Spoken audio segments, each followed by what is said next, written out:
I would say the people. We need to convince the people to go forward in maintenance. So it's really a change management project first.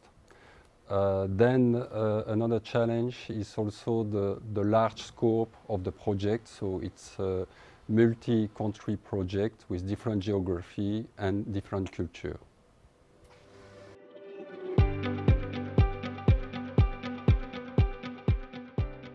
The main driver for this project was we wanted to be sure that we invest in the right asset. So it was a project aiming to improve our cost, but also aiming to improve the reliability of our equipment. And the people driving that project internally were change agents that we identified in each region to support the project and to promote the project internally.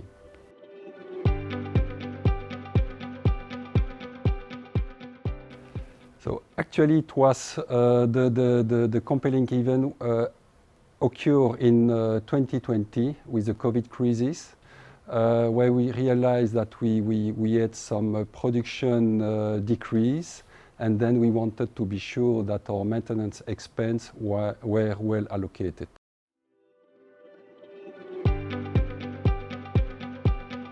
So the main criteria to use the EAM was to increase the digitalization of the maintenance and the use of the SAP program to improve our efficiency in the maintenance process. So if we measure concrete benefit, yes, we can say that the satisfaction of the people is good today.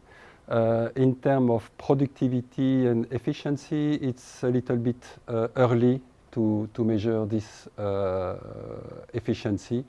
We are still at the early beginning of the project, so we need to wait a little bit.